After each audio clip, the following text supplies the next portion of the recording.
ನೀವೀಗ ಬಿಸ್ನೆಸ್ ಮಾಡ್ತಿರ್ಬೋದು ಅಥವಾ ಹೊಸ ಬಿಸ್ನೆಸ್ ಪ್ಲಾನ್ ನಲ್ಲಿರ್ಬೋದು. ಆದ್ರೆ ಮೊದಲು ನೀವು ನಿಮ್ಮ ಉತ್ಪನ್ನಗಳನ್ನ ಎಕ್ಸ್ಪೋರ್ಟ್ ಮಾಡೋದನ್ನ ಕಲ್ತ್ಕೊಳ್ಳಿ.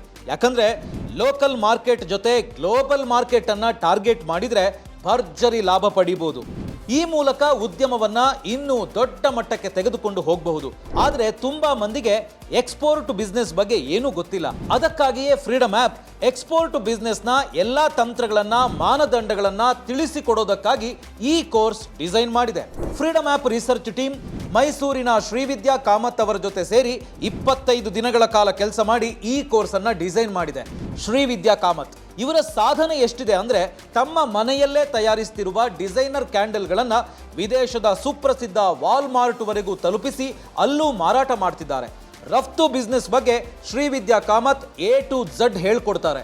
ಈ ಕೋರ್ಸ್ನಲ್ಲಿ ನಿಮಗೆ ಎಕ್ಸ್ಪೋರ್ಟ್ ಬಿಸ್ನೆಸ್ ಸ್ಟಾರ್ಟ್ ಮಾಡೋದು ಹೇಗೆ, ಏನೇನು ಉತ್ಪನ್ನಗಳನ್ನು ರಫ್ತು ಮಾಡಬಹುದು, ನಿಮ್ಮ ಸರಕುಗಳನ್ನು ಪರ್ಚೇಸ್ ಮಾಡುವವರನ್ನ ವಿದೇಶದಲ್ಲಿ ಆಯ್ಕೆ ಮಾಡೋದು ಹೇಗೆ, ಆರ್ಡರ್ ತೆಗೆದುಕೊಳ್ಳೋದು ಹೇಗೆ, ಬೆಲೆ ನಿಗದಿ ಮಾಡೋದು ಹೇಗೆ, ಎಕ್ಸ್ಪೋರ್ಟ್ ಮಾಡುವಾಗ ಏನೇನು ಪ್ರೊಸೀಜರ್ಗಳಿವೆ, ಲೇಬಲ್ ಮತ್ತು ಪ್ಯಾಕಿಂಗ್ ಹೇಗಿರಬೇಕು, ಕಸ್ಟಮ್ ಏಜೆಂಟ್ ಕಾರ್ಯಗಳು ಏನೇನಿರುತ್ತೆ, ಹೀಗೆ ಎಲ್ಲವನ್ನ ಅತ್ಯಂತ ಸರಳವಾಗಿ ಮತ್ತು ಸಮಗ್ರವಾಗಿ ನಿಮಗೆ ಹೇಳ್ಕೊಡ್ತಾರೆ.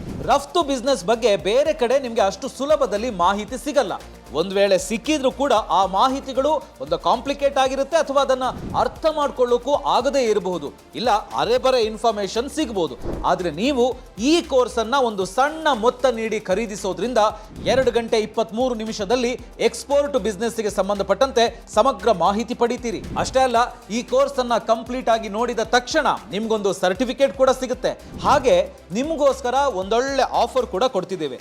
ನೀವು ಈ ಕೋರ್ಸ್ ಅನ್ನ ಪರ್ಚೇಸ್ ಮಾಡಿದ ತಕ್ಷಣ 1 ಕೋಟಿಗೂ ಅಧಿಕ ಬಳಕೆದಾರರಿರೋ ಫ್ರೀಡಮ್ ಆ್ಯಪ್ ಮಾರ್ಕೆಟ್ ಪ್ಲೇಸ್ ಅನ್ನ ಉಪಯೋಗಿಸಿ ಫ್ರೀಯಾಗಿ ನಿಮ್ಮ ಉತ್ಪನ್ನಗಳನ್ನ ಮಾರಾಟ ಮಾಡಬಹುದು. ಜೊತೆಗೆ ಫ್ರೀಡಮ್ ಆ್ಯಪ್ನಲ್ಲಿರೋ ಮಾರ್ಗದರ್ಶಕರೆಲ್ಲರ ಜೊತೆ ವಿಡಿಯೋ ಕಾಲ್ನಲ್ಲೂ ಮಾತಾಡಬಹುದು.